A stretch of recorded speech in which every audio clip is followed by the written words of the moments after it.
Hi, my name's Lisa Rudge. I'm Director of Parent Services, but also the Tourette Syndrome Lead for ADHD Foundation. I'm pleased to be presenting the Understanding Tourette Syndrome webinar for you today.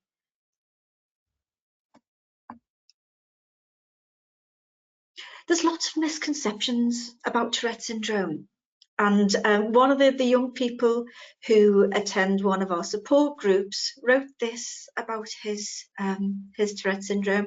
He's called it the obsessive, unstoppable, repetitive, energetic, tiring, ticking, exhausting syndrome.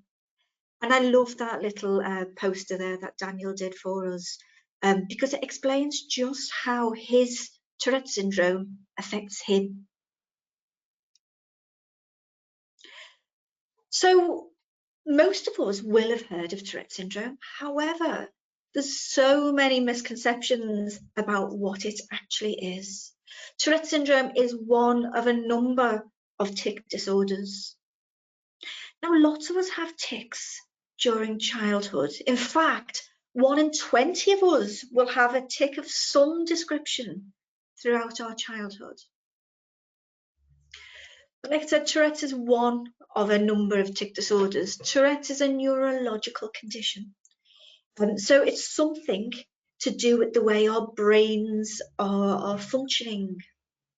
It's characterized by involuntary and unwanted sounds and movements known as tics.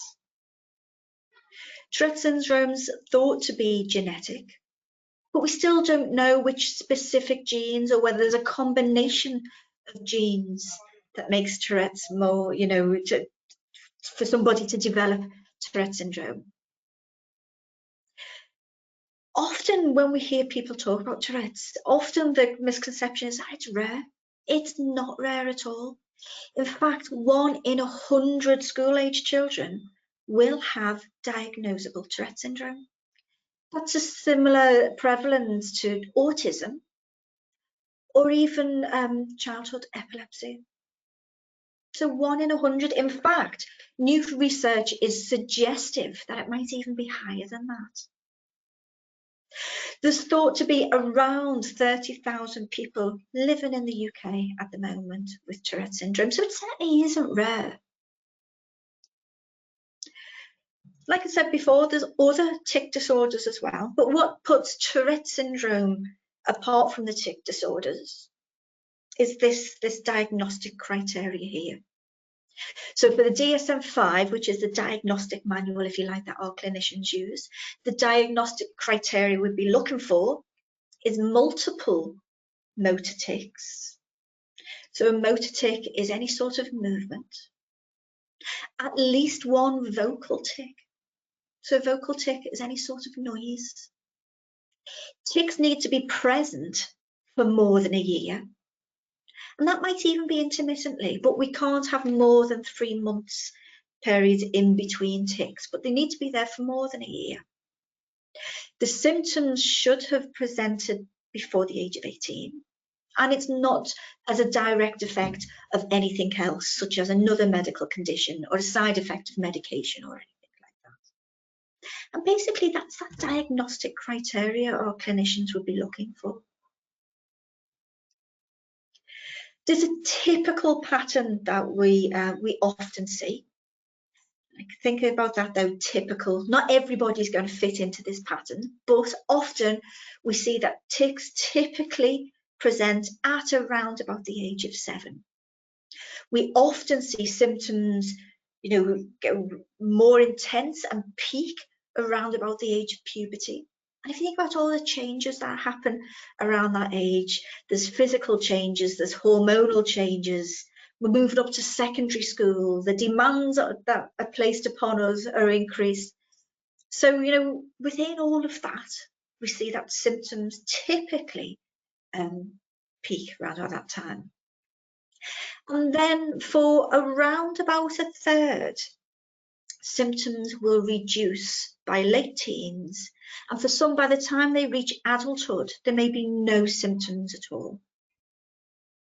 For another third, it's likely to stay the same, And then for the final third, we might see an increase in tics as we're in our adulthood. So what is a tic? You've heard me mention the tic lots of times there, haven't you? But what does it actually mean? What is it? So a tic, like I said before, is a characteristic of Tourette syndrome. We can have movement tics, so anything that, forms of any type of movement, that's called a motor tic.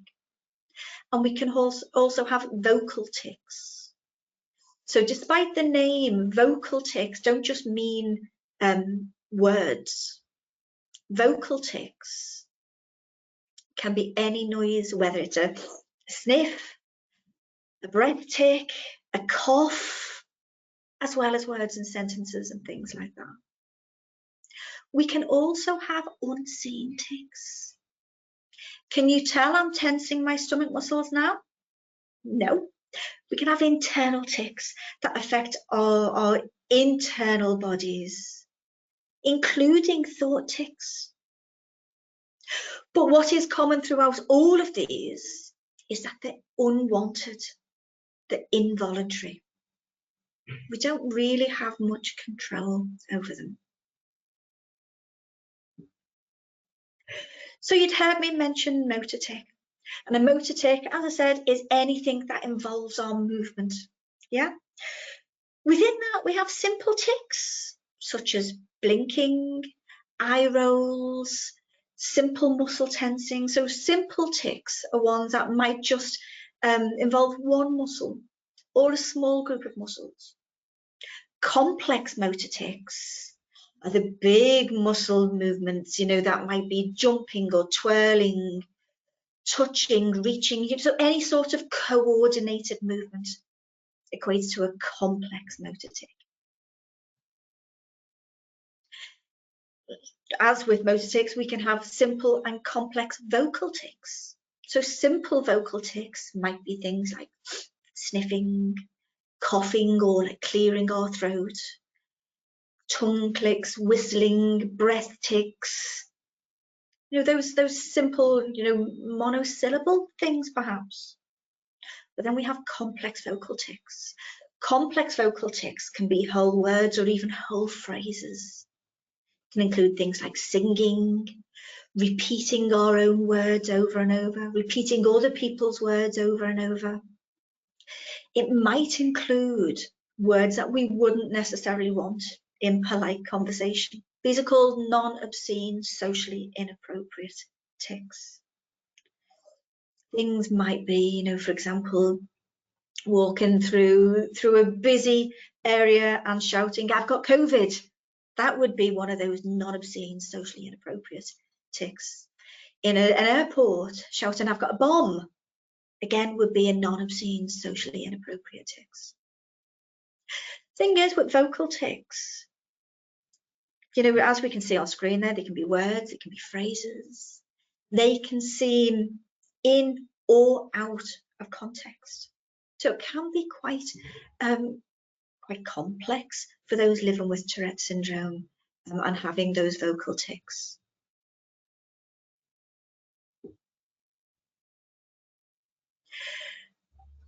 Tourette syndrome is a complex condition. Have a look at our little picture there, that iceberg. I'm sure you're familiar with iceberg pictures. The point being that on the top, the bit that you can see, the top of the iceberg, is only a small proportion of what people are dealing with. So that top of the iceberg is stuff that is apparent to everybody. So whether they're the movement tics, the motor tics, or whether they're the noises or vocal tics, they're apparent to other people. What else might be going on for that person? Think below that iceberg. So there might be those internal tics. Like it said, can you see my toes curling or my stomach muscles tensing? Things that you don't see. Those mental tics I was telling you about before, that are sometimes called intrusive thoughts. That can take our focus, take our concentration away. To the outside world, we can't see them, can we? Anxiety is something that lots of people with Tourette syndrome experience. Anxiety doesn't cause tics.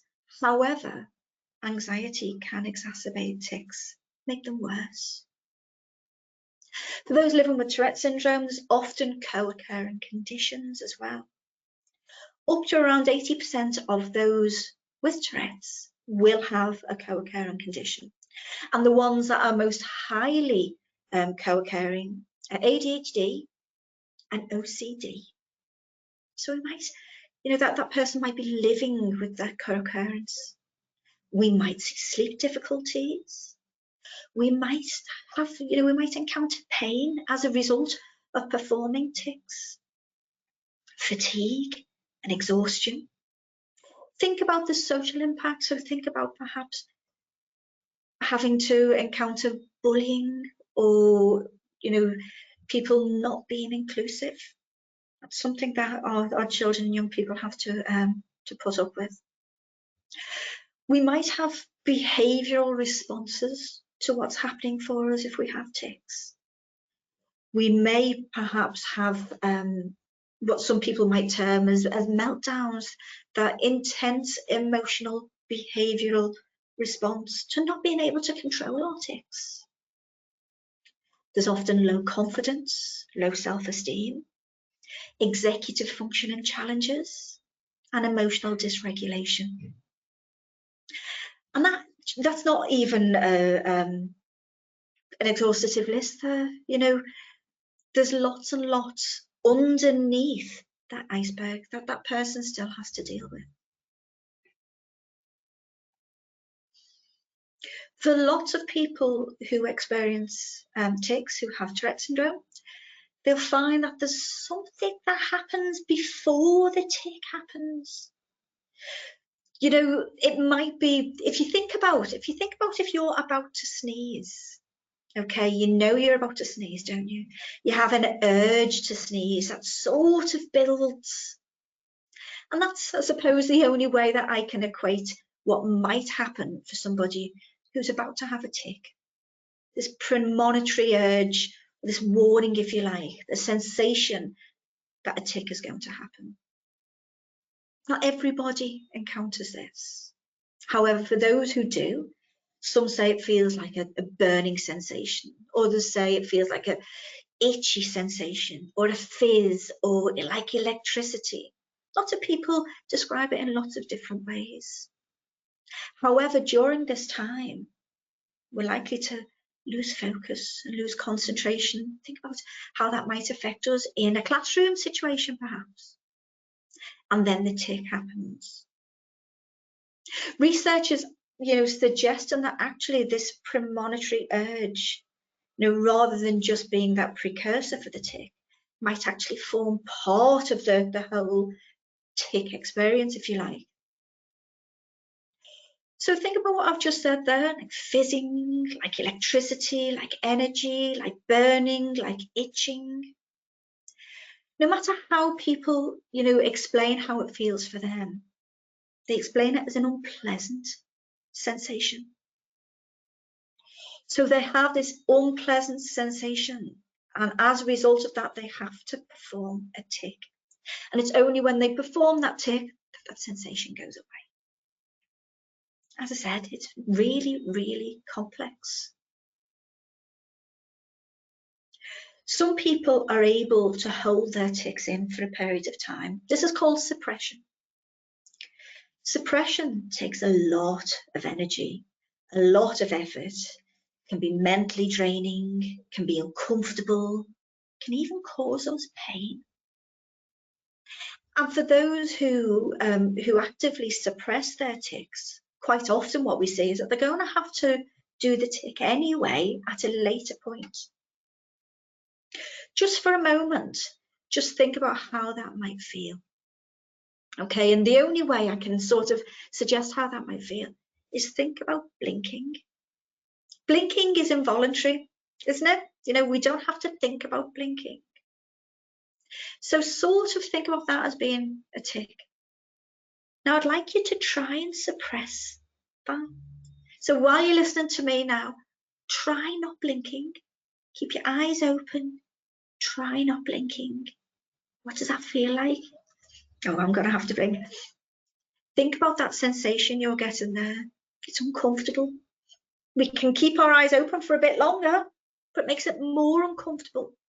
And then when we blink again, we often have to blink quite a few times to make it feel okay. That's what lots of people say that a tic feels like, or sorry, suppressing that tic feels like. For some of our children and young people, they're quite good at suppressing.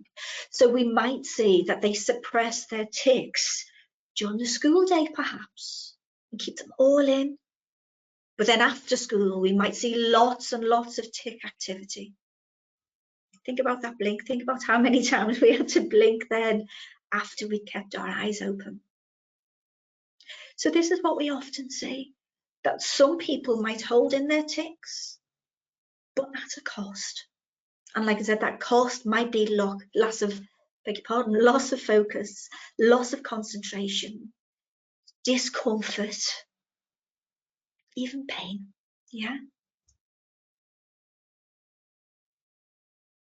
Some things increase our urge to tic. So for those who experience tics, they might find that when they're feeling tired, fatigued, exhausted, tics are going to come out more. Think about what I've just said then about our children, young people who might be holding tics in all day at school, how exhausting that might feel, for then lots of tics to come out after school. On the flip side of that, think about our children, young people who are ticking throughout their day, and whether that be motor tics or whether that be vocal tics. Think about how exhausting that might be. So our children, young people often feel a high level of fatigue. Our children, young people often feel a high level of stress.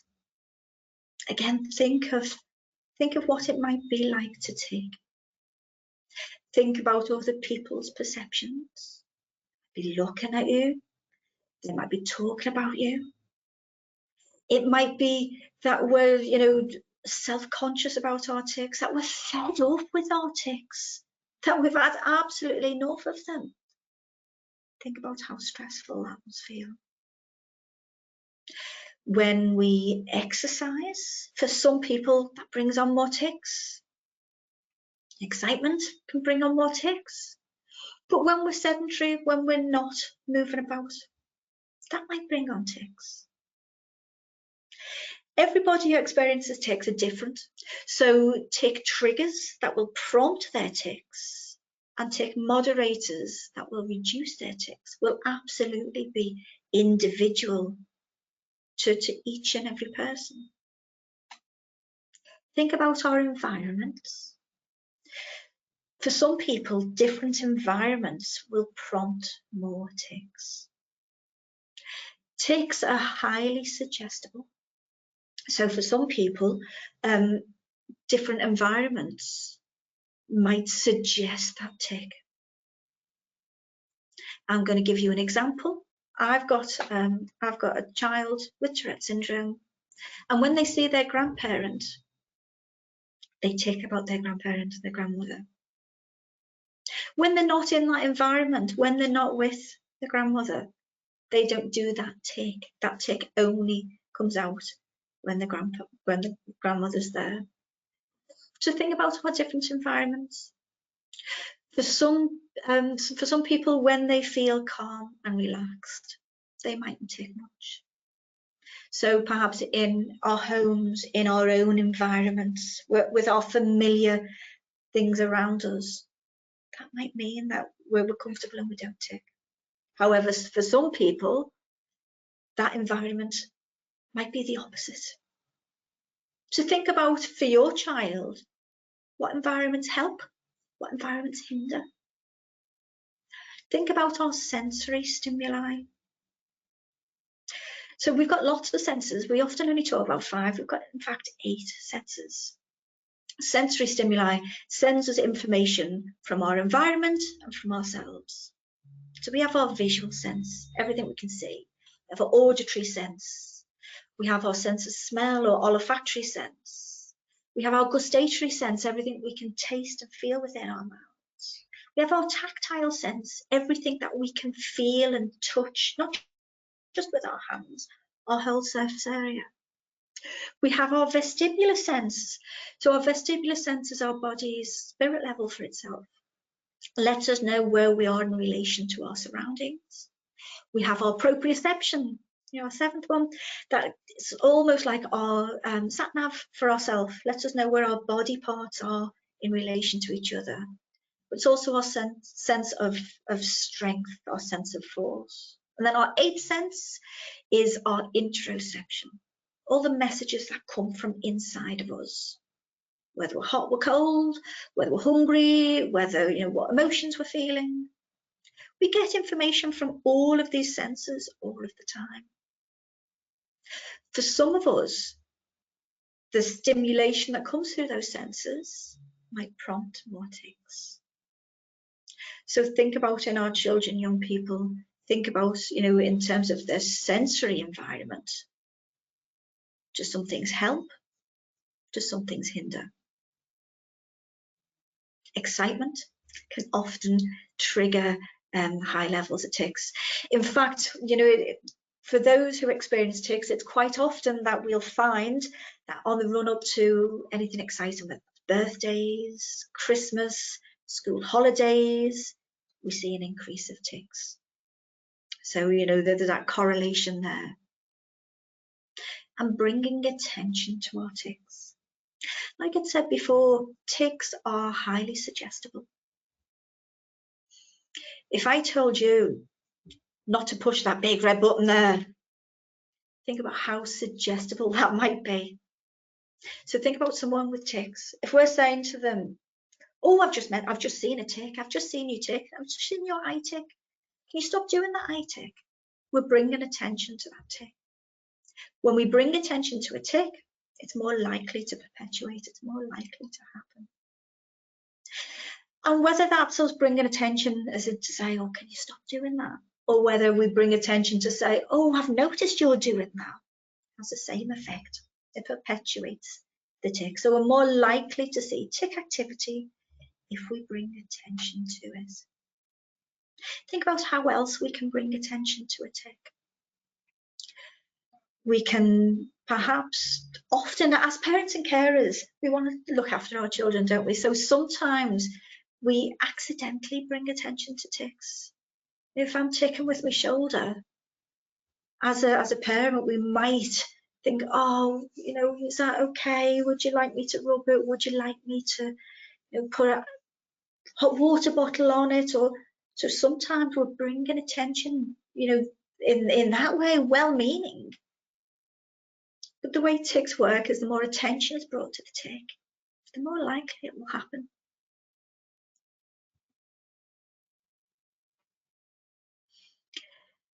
On screen here, we've got a comment made by a young person who we're ADHD Foundation support within our tic service.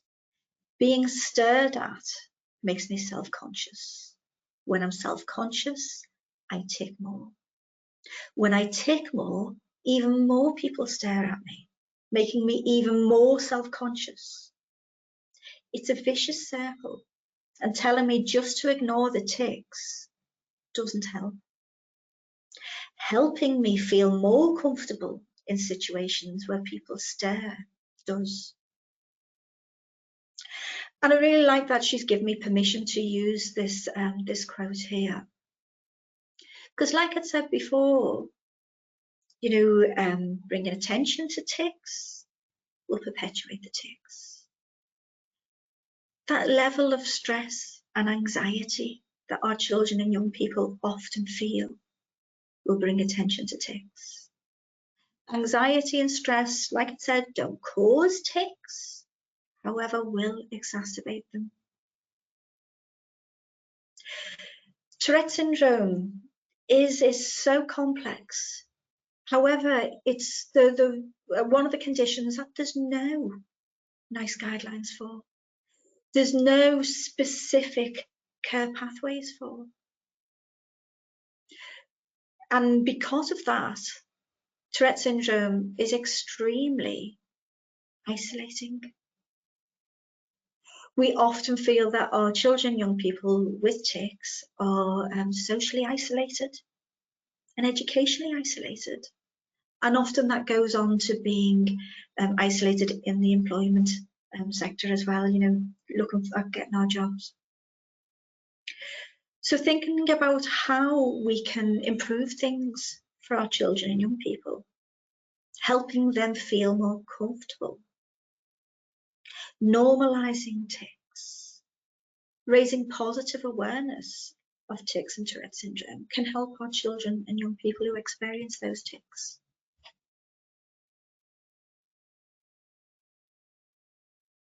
So thinking about strategies that we can put into place to help our children and young people.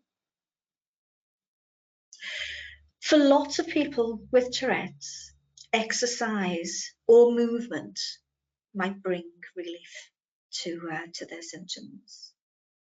That might be just as an opportunity to work off that energy.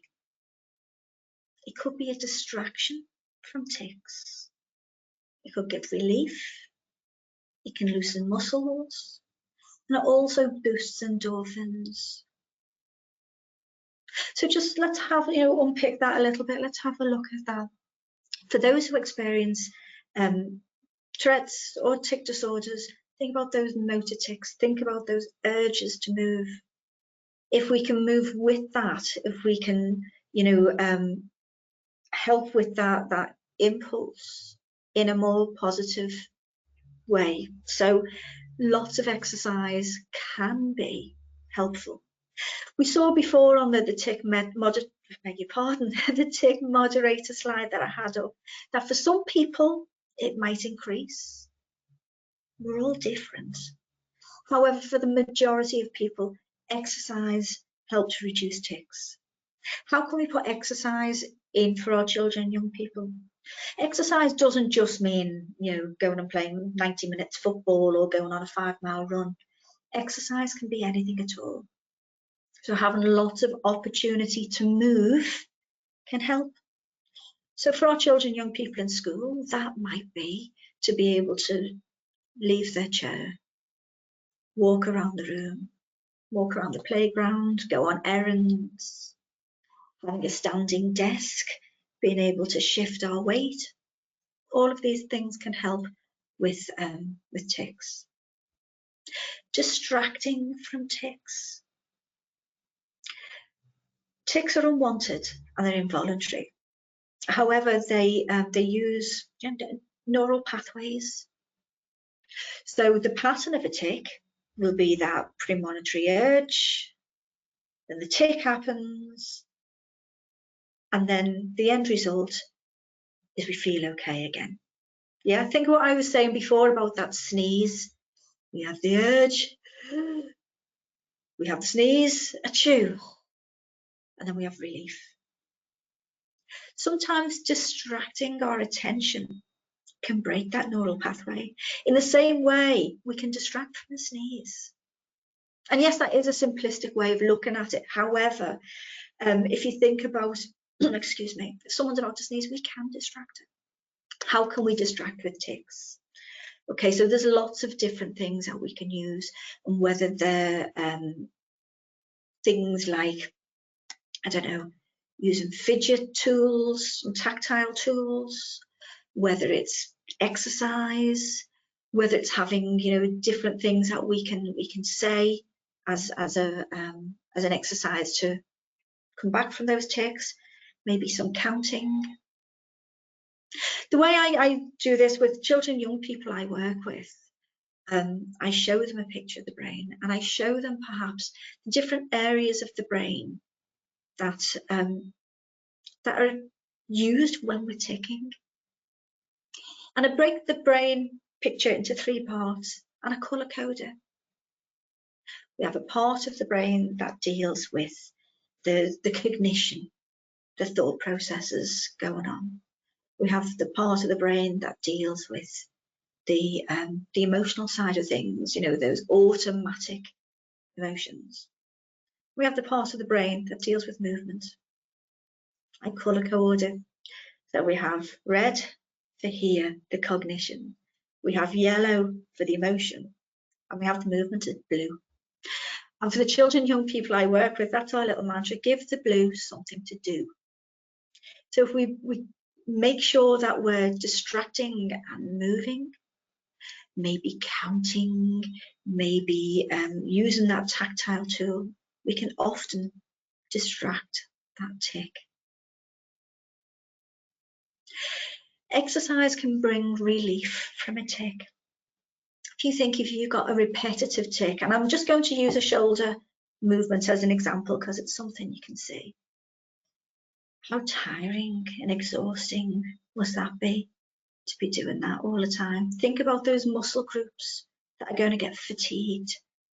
Now, already I'm starting to feel it there. Also here across the muscles in my chest, and the ones, you know, the same on my back. Giving, you know, exercise an ability to do something else can give us relief from that. Loosen up our muscles in the same way as we might loosen up before we have a gym class or something like that.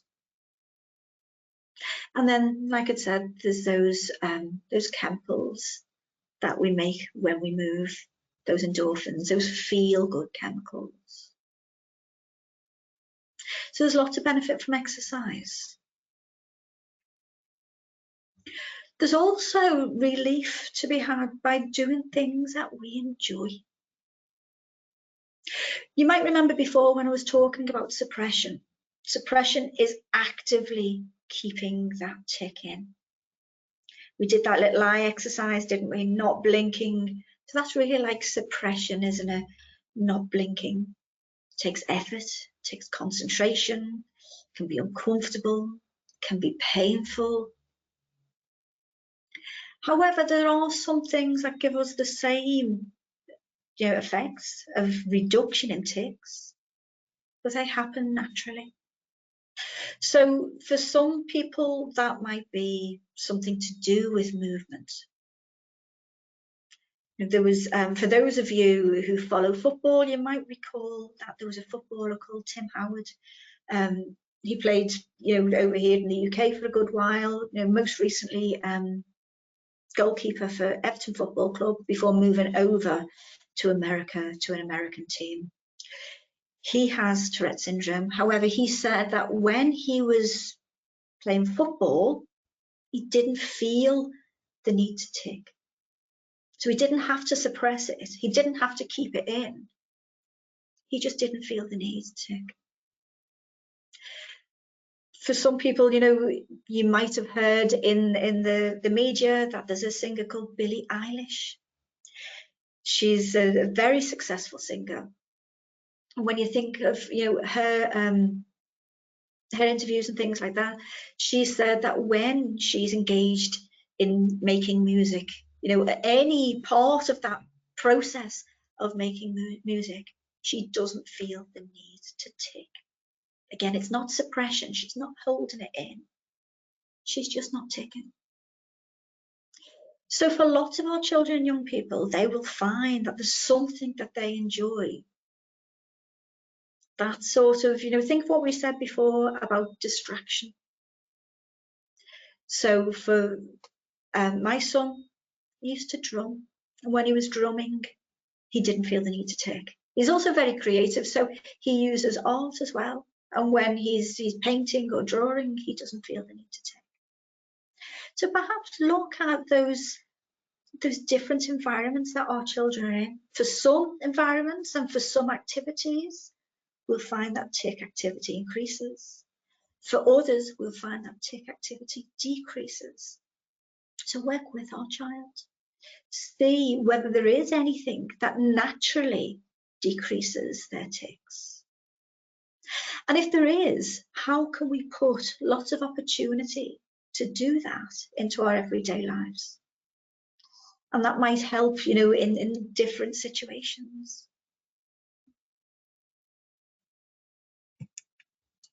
So we've looked at what tics are. We've looked at perhaps how we might have vocal tics, or we might have motor tics. They might be complex, they might be simple. However, whichever type of tic, they're likely to be visible, or noticeable rather. Think of that slide I had before with the iceberg. They're likely to be noticeable. And you'll also recall that I've said before that bringing attention to tics will increase them. So a strategy to help would be normalizing tics. You know, where possible, ignore them. So how might that look, you know, in our families, in our schools, in our other environments that our children are in? Let's just pull that apart a bit. Although we want to ignore them, we want to know what's happening. So having those open communication, you know, open communications and conversations with our children, young people, about what they're experiencing. So if they want to talk about it and tell you about a particular tic, that's really helpful for us to build up that picture of where they're at. So talking when they want to talk is one thing, but talking about them at other times will just bring attention back to them. So talking about them will normalise them, but then we want to just habituate things. I'm hoping that makes sense, because it is a little bit of a paradox there, isn't it? When we know what tics are happening, we can communicate need. Tics don't necessarily present the same way all of the time. Tics can wax and wane, and what that means is they can change in frequency, ferocity, type. You know, they can constantly change. So if, for example, today I have a throat clearing tic, tomorrow I might have an arm tic or an eye blink. They can change all the time, and if we know what tics are impacting our children, young people, we can communicate that need, whether that's to our schools, whether that's to our, you know, social groups, sports clubs. So knowing what tics are there is important. And if we know they're there, we can normalise them. But always, you know, there's always going to be instances that take us by surprise, where our child might go, "Oh, sorry, that was a tic," especially if they're vocal tics, because often that brings more attention. I'm going to give you another example here. I've got a son, like I said, with Tourette Syndrome, and during a taxi ride, his tics were telling the driver to turn right. Turn right here, turn right here. And that was that ongoing tic while we were in that taxi. So how do we normalise things like that? Well, first of all, we'd say that was a tic. You know, that was a tic. And we can talk about what tic is presenting and how that affects and what we can do to counteract that. The point being, it has to be personal to the individual. How we deal with tics has to be how that individual finds most helpful, you know, to be able to move forward with the tics and not perpetuate those tics. So think about what I'd said before about bringing attention to them. If we ignore tics wherever possible, and there's the thing, wherever possible, we're going to normalise them. If we normalise them, we're going to feel, let me get that slide back up for you, just because I think it's, there we go. If we normalise them, our children, young people are less likely to be self-conscious. If they're less likely to be self-conscious, they're going to tic less, they're going to feel more comfortable. Let me get back to the slide I was on. So acceptance and inclusion reduces stress, reduces anxiety, and builds confidence and self-esteem. For our children and young people, often school can be really, really tricky. Going into that different environment where, we might be normalising the tics at home, they mightn't be, causing us any difficulty. But when we're in school with lots of students around us, that might ramp up our stress, our anxiety. So for lots of our children and young people, having that open conversation with our class teacher, school SENCO, to work out how we can best support our children and young people. It might be that having, assembly or some sort of information session for our children and young people to know what tics or Tourette syndrome is. Once everybody is aware of what happens, it takes the novelty out of it then, doesn't it? If you think of, if I've got a shoulder tic and other people saying, why are you doing that? Why is she doing that? Why is Lisa doing that? Bringing attention to it and making it more, more likely for other people to ask questions or be mean even. However, once something is spoken about, what we find is once those classes or school environments are taught about Tourette's, well then that novelty situation of me moving my arm isn't there anymore. Everybody knows and everybody accepts it. So there's less likelihood of anybody bringing attention to that tic or bullying or teasing. Think about that iceberg that we had before. Think about all of the things that our children and young people are dealing with underneath that iceberg. And lots of them is born out of that difference of exception and inclusion. So if we can build that in, our children are going to feel more comfortable to be able to tic. If they're more comfortable to be able to tic, they're less likely to tic. So, again, that paradox, when we're feeling relaxed, when we're feeling accepted, when we're feeling included, it's less likely for that tic to happen anyway. So when we are planning with our schools or our football clubs or our taekwondo clubs or scouts or whatever that might be, having those two-way communication is important. However, it's important that we involve our child in making those plans and those strategies. Things that are helpful for lots of the children that we support here might be things like having opportunities for movement breaks, having opportunities perhaps for a timeout card that they can use in the class to take themselves out of the classroom situation, whether that's for a movement break or whether that's to let out tics in a less public space. So things like that often work. However, work with our child. Think about that as an example, having that timeout card to say, I need to leave the class and have a tic.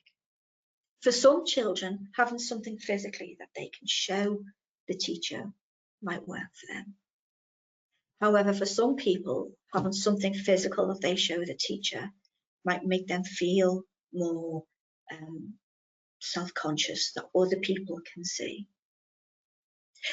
So involve our children with how would work best for them. What would they like us as parents and carers or our school staff to do to support them? What will work for them? So we might have some sort of plan for our child and young person, but remember what I said about tics changing. Tics often change in type, in frequency. So having some sort of mechanism to talk to our schools about that is going to be really, really helpful. So that might be regular check-ins with the class teacher or the SENCO to see which tics are present at the moment and which tics are causing our child the most difficulty By difficulty, that might be pain, that might be distraction, that might be low concentration, that might be just difficulty picking up a pen and writing. If we know when things are changing, we can adapt our processes, we can adapt our accommodations.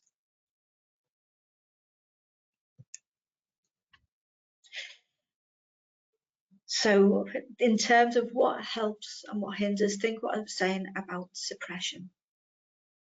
For some of our children, they will hold in and suppress tics.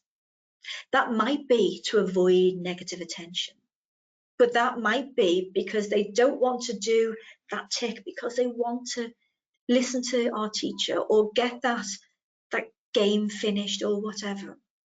So there's lots of reasons why our child might suppress a tic.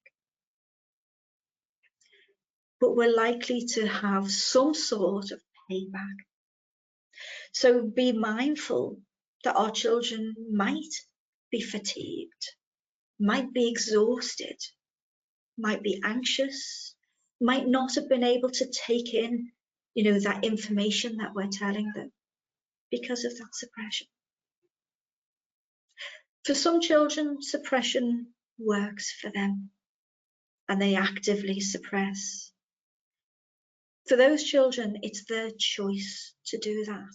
We should never ask our child to suppress a tic. Like I said, suppression always comes with payback. If it's our choice to do that and our choice to deal with the payback, that's one thing. However, asking our child, don't tic while we're in here, don't do that, try and not do that, that can be really, really difficult and really impacting on our children, young people.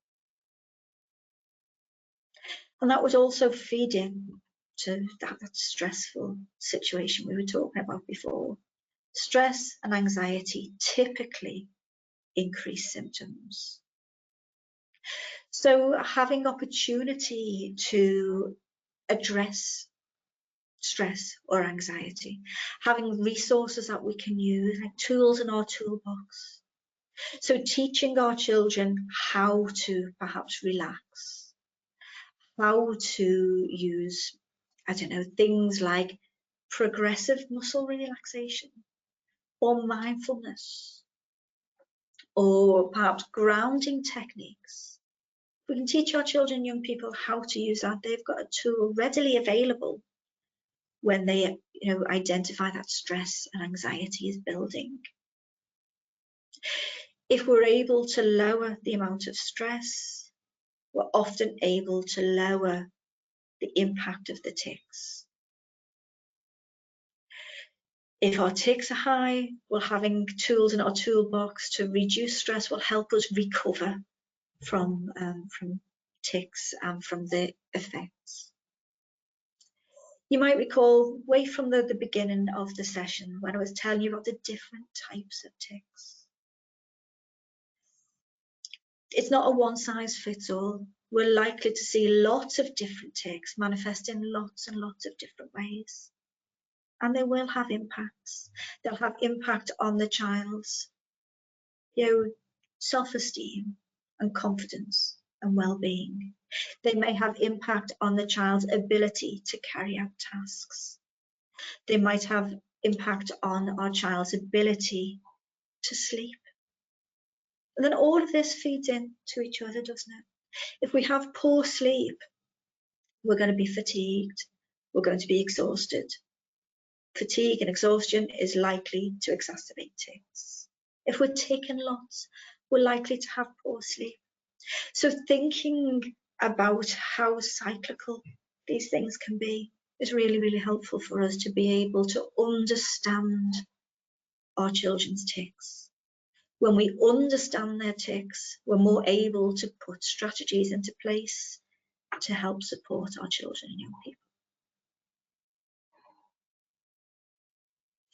There's lots of resources around tics and Tourette, tic disorders and Tourette syndrome on our website. Our website is www.adhdfoundation.org.uk.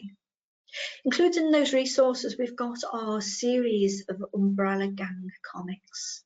There will be 5 in total. There's 3 up to now, and each of our characters within our comic books are based on real people. They're based on ADHD Foundation's Young Ambassadors, and each of those will have in the comic. Each of those characters have a neurodevelopmental condition. That might be ADHD, autism, but includes Tourette syndrome. In number 3, in volume 3, there's a character there with Tourette syndrome, and there's a page of useful strategies there to help our children and young people understand themselves. Please do go and have a look, go and explore those resources available. That brings me to the end of the session. And today's session was all about that understanding Tourette, so understanding the impact. I hope you found it helpful. I hope you've enjoyed it. Like I said, there's lots of resources available on our website and on our social media. But for now, thank you very much for your attention. Goodbye.